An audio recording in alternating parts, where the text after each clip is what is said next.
Oh look, they made a movie based on the TV show Once Upon a Time. Into the Woods is an adaptation of the classic Stephen Sondheim musical brought to the big screen by the folks at Disney. It combines several fairy tales from the Brothers Grimm into a musical exploration of not just these fictional characters, but what can happen when each of us venture into the woods in our own lives. Cinderella, Red Riding Hood, Rapunzel, Jack and his Beanstalk, and more sing their way through the woods with a witch, played by the always notable Meryl Streep, directing their moves for her own purpose. And speaking of Meryl, let's just start there. She's astounding. Not that that should be a surprise by now, but somehow she manages again to put in an Oscar-worthy performance, turning notes and lines into her playthings as she manipulates the audience on screen and off to her whims. It's truly brilliant to watch. But here's the thing. I think the rest of the cast do a great job at keeping up with her. Anna Kendrick is wonderful as Cinderella, Chris Pine is perfectly placed as Prince Charming, and James Corden and Emily Blunt are captivating as the baker and his wife who play the central role in bringing these stories together.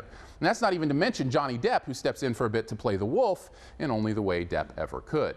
The talent of this group gives the story a fullness of drama and humor that makes for a wonderful journey. Speaking of humor, the laughs here come often and are another key reason the experience works so well, with some genuinely clever wordplay and phrasing in these captivating songs. I also love that the story takes place, for the most part, in the between moments of these known stories. It gives it an almost behind-the-scenes feel, as if this stuff could have come from a VH1 special of Behind the Fairy Tales. It's such a smart move and makes these old stories feel fresh in a way you wouldn't think they could, and probably one of the main reasons this musical has endured for almost 30 years. Of course, another reason could be these amazing songs. They're fun, meaningful, and singable in a way that few musicals get completely right.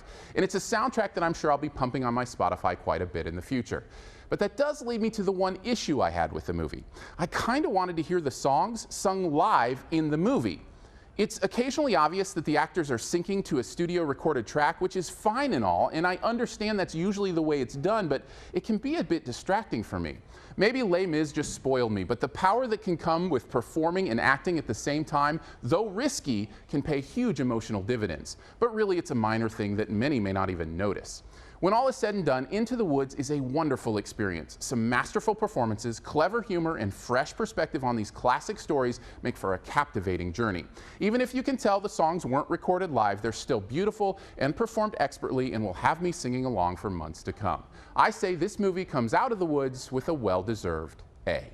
Thanks for checking out this Your Movie Friend review. Stay tuned for this review's best ever challenge here in a bit. First, I want to throw some stuff up over here that you can click on if you'd like to subscribe, which I very much appreciate. You can do that by clicking the big gray subscribe button. If you want to see more, well, other Christmas movies out this year include Unbroken and Big Eyes, so you can click for reviews of those. You can also click the logo right up here to go to yourmoviefriend.com, where you can find a searchable database of reviews, as well as the written text of these videos. And finally, this review's best ever challenge, where you name the best movie ever in a particular category, and then also try to identify my choice.